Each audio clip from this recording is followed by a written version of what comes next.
हमें भी कल ही पता चला। हमें पता नहीं था आप कोर्ट में आ जाएंगे। आपने काउंटिंग पर स्टे लगाने की मांग की थी, पर ऑलरेडी ये काउंटिंग तो शुरू हो चुकी है। वेंकटेशन बाबू 30,000 वोट से लीड भी कर रहे हैं। तो अभी उस रीजन का रिजल्ट अनाउंस मत कीजिएगा सर। जैसे ही मैं अपना वोट दे देता हूं, आप रिजल्ट डिक्लेयर कर सकते हैं। Is it possible? वोट डालने के लिए हर सिटीजन के पास एक वोटर आईडी होना जरूरी है, but he is an NRI, तो उसके लिए वोटर आईडी के साथ साथ अपना ओरिजिनल पासपोर्ट भी होना मैंडेटरी है।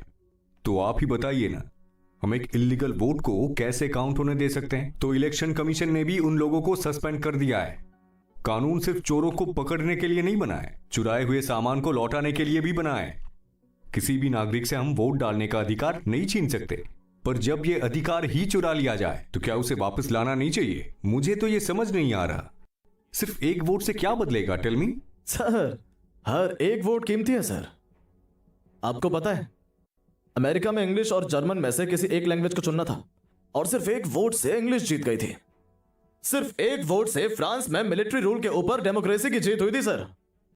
हिटलर सिर्फ एक वोट से नाजी पार्टी का लीडर बना था। सिर्फ एक वोट से वॉशिंगटन भी अमेरिका का पार्ट बन गया था।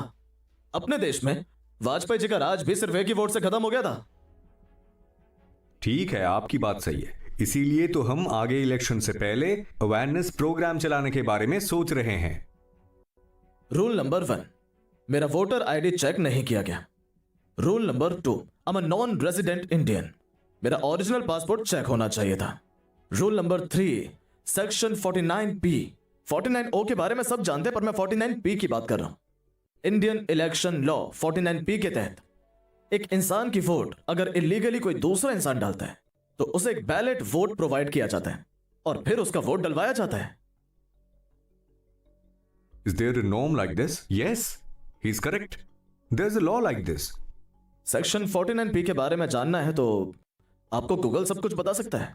पर सेक्शन 49P की एग्जिस्टेंस के बारे में ज्यादा लोग जानते नहीं। कल रात से पहले मुझे भी नहीं पता था माय लॉर्ड।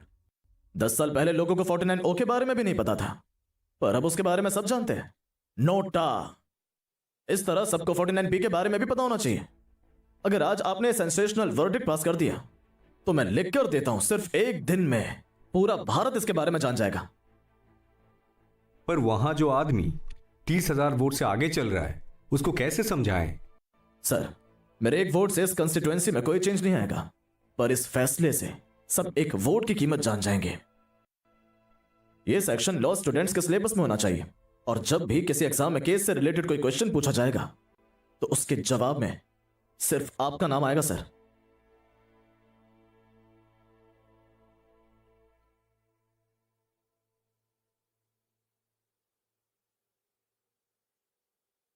हमारे देश ने अपने नागरिकों को जो अधिकार दिए हैं उनके बारे में बताना अब बहुत जरूरी हो गया है। इस एक फैसले से लोगों को जल्द से जल्द जागरूक किया